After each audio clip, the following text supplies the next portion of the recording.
Peddi Prabhavati charitable trust వ్యవస్థాపకురాలు Sai ఆధ్వర్యంలో nurse day సందర్భంగా ప్రభుత్వ గవర్నమెంట్ హాస్పిటల్లో నర్సుల్ని సత్కరించడం జరిగింది. ముఖ్య అతిథులుగా doctor Kadar Vali, doctor Leelavathi superintendent, Kovur SI Ranganath Goud, MPDO Srihar Reddy, retired head master Narasimhamurthy, doctor Venkata Chalapathi Goud తదితరులు పాల్గొన్నారు.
వాస్తవంగా సర్వీసెస్ అనేవి డిఫరెంట్గా ఉంటాయి.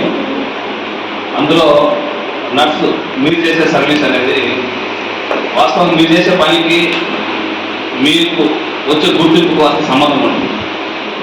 వాస్తవంగా చేసే పనికి గుర్తింపు అనేది పనికి ఈక్వలెంట్గా ప్యారలల్గా గుర్తింపు ఉంటుంది ఏ డిపార్ట్మెంట్ అయినా.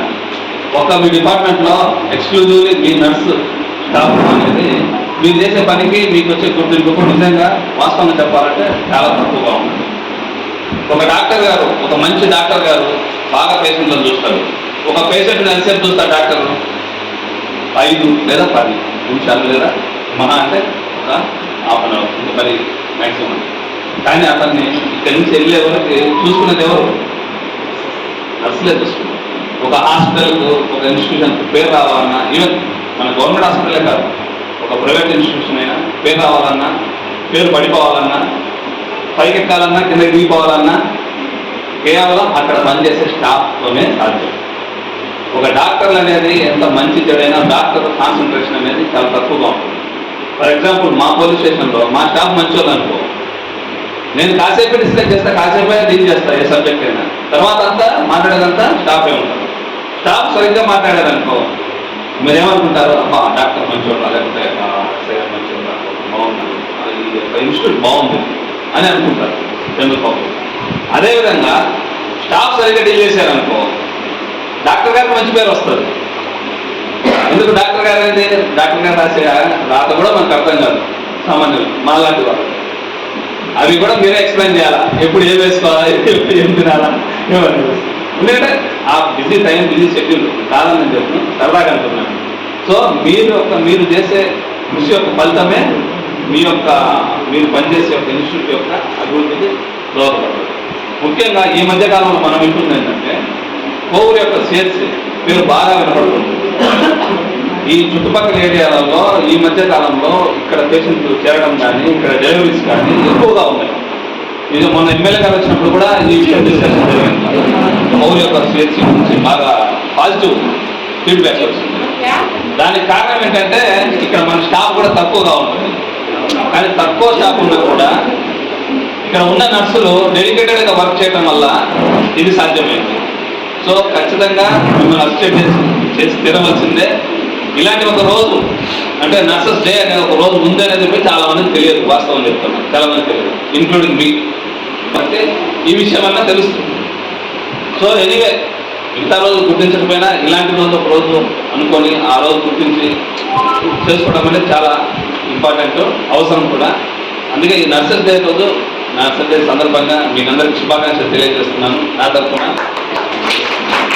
ఇకపోతే ప్రతి ఫ్యామిలీలో ప్రతి వ్యక్తికి ఖచ్చితంగా ఏదో ఒక సమయంలో ఒక మెడికల్ ఎయిడ్ అనేది అవసరం పడుతుంది ప్రతి ఫ్యామిలీలో. ఎందుకంటే ఒక సర్టెన్ డిస్టెన్స్ దాటిన తర్వాత, ఒక సర్టెన్ ఏజ్ దాటిన తర్వాత ఖచ్చితంగా బాడీలో ఉన్న ఆర్గాన్స్ అన్ని పనిచేయవు, ఖచ్చితంగా డిఫార్మిటీస్ వస్తాయి, డిసీజెస్ వస్తాయి. అవి వాటిని ఫేస్ చేయాలంటే ఇంట్లో ఉండే సభ్యులు సరిపోరు. ఎందుకంటే ఈరోజు పరిగెట్టే రోజులు, అంటే వెంటలో ఇంకా టైం కేటాయించలేదు. సేమ్ పరిస్థితి నాది కూడా అంతే. నిన్నటి వరకు మా అమ్మ నాన్న కూడా బాగా సఫర్ అయ్యారు, హాస్పిటల్ చుట్టూ చాలా తిరిగాను. నేను నా చేతులతో మోసుకొని మా అమ్మని తీసుకుని వెళ్ళిన సందర్భాలు కూడా ఉన్నాయి. అవసరమైన సందర్భాలలో మా నాన్న స్ట్రెచర్ మీద వేసుకుని 3 ఫ్లోర్స్ కూడా ఎక్కిన సందర్భాలు ఉన్నాయి. సో చూశాను, నేను స్వయంగా దగ్గర నుంచి చూశాను, పే చేశాను. సో అది వర్క్ అనేది చాలా హార్డ్. మా డిపార్ట్మెంట్లో కానీ కొత్తగా జాయిన్ డాక్టర్స్ కానీ వీళ్ళు వచ్చినప్పుడు మామూలుగా లేడీస్ చూస్తున్నాం. ఫస్ట్ మీరు భరించి అంటే అది కన్న తల్లి మనసు ఆడదానికి మాత్రమే ఉంటుంది. సో ఫిమేల్ నర్సులు మేల్ నర్సులు ఇద్దరు ఉన్నా కూడా ఫిమేల్సే ఎక్కువ ఇంపార్టెన్స్ ఇస్తారు, ఫిమేల్సే దీంట్లో రాణిస్తారు. ఎందుకంటే ఆ మనసు స్త్రీకి మాత్రమే ఉంటుంది. ఎందుకంటే స్త్రీ మాత్రమే అన్నిటిను బాడీ వేసుకొని చూసుకోగలరు. ఒకరు చెప్పిన అవసరం, మీరు తిరగాలి నా 4 కోడలే మిమ్మల్ని చూసి చప్పట్లు కొడుతూనే ఉంటుంది. మీరు ఇక్కడి నుంచి వెళ్ళిపోయినా కూడా అమ్మతనం అనేది ప్రకృతి లాంటిది, భగవంతుడితో సమానం.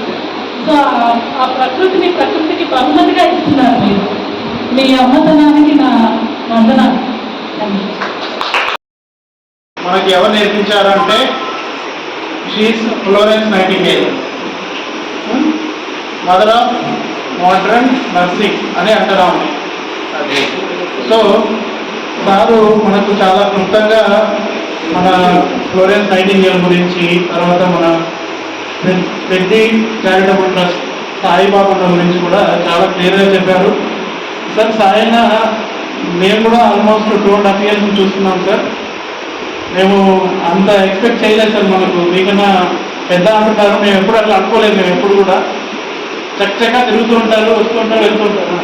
డాక్టర్ రాంబాబు సార్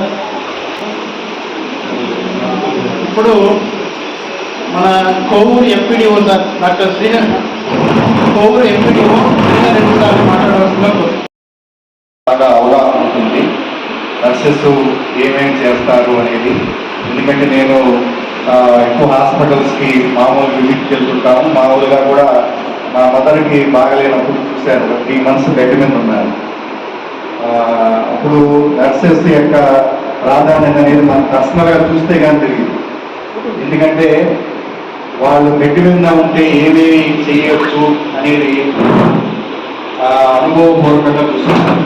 అంటే మనం మామూలుగా చేయలేనివన్నీ కూడా వాళ్ళు ఎప్పుడు వాళ్ళ హెల్త్ని చూసుకుంటూ వాళ్ళకి బాడీకి సంబంధించి కానీ ఏమి అవసరం వచ్చినా, అంటే అంత బాగా నీట్నెస్, మెయిన్ బెడ్ మీద ఉండే వాళ్ళకి నీట్నెస్ మెయింటైన్ చేయాలంటే అది నర్సెస్ వల్లే. అది ట్రైనింగ్ అయి ఉంటారు, వాళ్ళు ఏ విధంగా హ్యాండిల్ చేయొచ్చు. వాళ్ళు మానసికంగా కూడా వాళ్ళని బాగా పుషప్ చేయాలి. బెడ్ మీద ఉండే వాళ్ళకి శారీరకంగా కంటే మానసికంగా వాళ్ళని ఎంత బాగా ప్రోత్సహిస్తూ చేస్తేనే వాళ్ళు బెడ్ మీద నుంచి బయట తీయగలరు అనేది. నర్సెస్ దాంట్లో నేను కూడా హిస్టరీ స్టూడెంట్ కాబట్టి ఫ్లోరెన్స్ నైటింగేల్ గురించి కూడా నేను హిస్టరీలో ఒక పాఠం కూడా ఉంది, స్టోరీ కూడా పెట్టదు. వరల్డ్ వార్ అప్పుడు ఏ విధంగా చేశారు అనేది ఆమెను ఆదర్శంగా తీసుకోవాలని ప్రపంచం మొత్తం కూడా చెప్తుంటారు. అంటే సౌకర్యాలు ఉన్నప్పుడు కాకుండా లేనప్పుడు కూడా ఏ విధంగా చేయొచ్చు. అది ప్రధానంగా అక్కడ చూడాల్సింది ఏంటంటే నర్సు డ్యూటీ ఏదో చేశారని కాదు. మనకి హాస్పిటల్లో అన్ని ఫెసిలిటీస్ ఉన్నప్పుడు ఒక రకంగా చేయొచ్చు, ఫెసిలిటీస్ లేనప్పుడు కూడా ఏ విధంగా మనం అక్కడ బెడ్ మీద ఉండే వాళ్ళని ఏ విధంగా రికవరీ చేసేదానికి అవకాశం ఉంటుంది. అంటే డాక్టర్స్ పాత్ర ఉండేదానికంటే ఎక్కువ నర్సెస్, ఎక్కువ రోగి వాళ్ళ హెల్త్ కండిషన్ దగ్గర వాళ్ళని గమనించేవాడు వాళ్ళే ఎక్కువ ఉంటారు. కాబట్టి వారికి ఇక్కడ పనిచేసే నర్సెస్ అందరూ కూడా మీ అందరూ కూడా మనస్ఫూర్తిగా కృతజ్ఞతలు తెలుపుకుంటూ ఈ హాస్పిటల్లో మరింత అభివృద్ధి చెందేదానికి మీ వంతు సహాయ సహకారాలు అందిస్తున్నందుకు మీ అందరికీ మా నమస్కారాలు తెలియజేసుకుంటూ మనం నర్సెస్ డేని ఘనంగా మన కోవూరు కమ్యూనిటీ హెల్త్ హాస్పిటల్లో మన సాయి గారి యొక్క ఆధ్వర్యంలో మేము చాలా ఉత్సాహభరితంగా జరుపుకుంటున్నాము. అందుకు నన్ను పిలవడం అనేటువంటిది నాకు నిజంగా, ఎందుకంటే ఆయనకు ఉండేటువంటి పరిచయంతో ఆయన గురించి కాదు, నేను సీనియర్ సర్జన్గా ఉన్నప్పటి నుంచి కూడా పరిచయం. ఆ తర్వాత నేను మళ్ళీ డిప్యూటీ డిఎంహెచ్ఓగా వేరియస్ ప్లేసెస్లో వర్క్ చేయడం అయింది. ఆ తర్వాత మళ్ళీ నేను కడప అడిషనల్ డిఎంహెచ్ఓగా అక్కడే కొన్ని రోజులు మళ్ళీ డిఎంహెచ్ఓ కూడా చేయడం అయింది. అయినా కానీ మా యొక్క పరిచయం ఉంది. ఆ ఉద్దేశంతో ఈరోజు యాక్చువల్గా మాకు స్టేట్ నుంచి కూడా ఒక టీం కూర్చున్నారు. సాయి గారిని కూడా తెలుసు.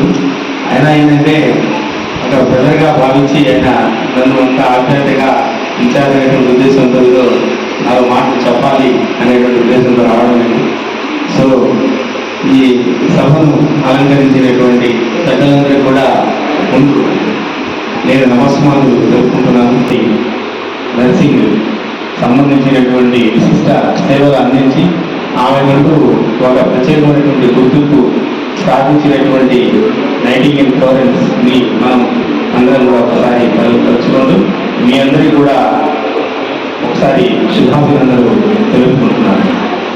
ఇక్కడ మనం గుర్తుపెట్టుకోవాల్సింది ఏంటంటే అది ఏ రంగంలో అయినా సరే ప్రతి రంగంలో కూడా నిష్ణాతులు ఉంటారు. మన మెడికల్లో మనం చేసేటువంటి వర్క్కి దాన్ని ఏమంటాం అంటే డిగ్నిటీ ఆఫ్ లేబర్ అంటారు. ఆ పని చేసేటువంటి విధానాన్ని బట్టి మనకి గుర్తింపు అనేటువంటిది వస్తుంది.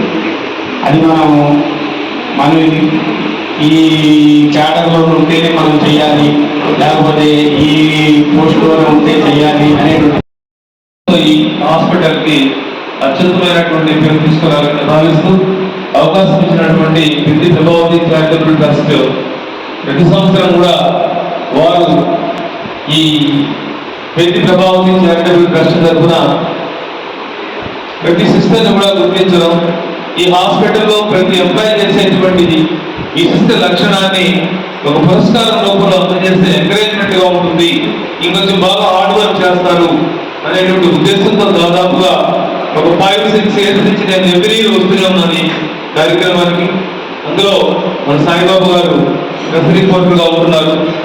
ఇక్కడ ఏ విధంగా మీకు అందుబాటులో ఉంటారో విద్య పట్ల కూడా, విద్యార్థుల పట్ల కూడా దాదాపు 8 ఏళ్ల నుంచి అట్టి పెట్టుకుని పాఠశాలలో ఇదే సేవ వారు పెద్ద చారిటబుల్ ప్రభావతి గారి చారిటబుల్ ట్రస్ట్ తరఫున ఎంతో అంకిత భావంతో చేస్తున్నారు. ఇవాటికి కూడా ఆమె కాలం చేసి చాలా కాలంలో విదేశాల్లో సెటిల్ అయ్యారు. సార్ ఒక్కరే ఉంటారు. అయినప్పటికీ కూడా ఇప్పటికీ ఎవరైతే ఎక్కువ సేవ చేస్తూ ఉంటారో వాళ్ళు మనం చేసేటువంటి పని ఒక విశేషం లాగా, ఒక అబ్జెక్టివ్ లాగా మనం ఎంకరేజ్ చేసినట్టయితే పబ్లిక్ లో కొంచెం మంచి పేరు తెచ్చుకోవడానికి ఒక తార్కాణం అవుతుంది అనేటువంటి ఫీలింగ్తో సాయిబాబు గారు వాళ్ళ సతీమణి పేరు మీద ఏర్పాటు చేసినటువంటి చాలా గొప్ప కార్యక్రమం ఇది. నిజంగా సాయిబాబు గారిని నేను మాటలతో చెప్పేది కాదు, ఒక 8 years నుంచి నేను ఎవ్రీ గమనిస్తూనే ఉన్నాను. అనేక కార్యక్రమాల్లో చాలా గొప్పగా కొంత ఖర్చుతో కూడినటువంటిది, దానికి తోడుగా అందరినీ గౌరవించాలి అనేటువంటి భావన అందరికీ రాదు. ప్రతి ఒక్కరిని గౌరవించితే వచ్చినటువంటి పేషెంట్కి మరికొంత గౌరవం అత్యధికంగా లభిస్తుంది అనేటువంటి ఒకే ఒక మీ మీద పెట్టినటువంటి ఆశతోనే పెద్ద ప్రభావతి చారిటబుల్ ట్రస్ట్ ద్వారా ఎవ్రీ కూడా ఒక పురస్కారాన్ని మీ అందరికీ కూడా వారి ట్రస్ట్ ద్వారా అందజేస్తారు.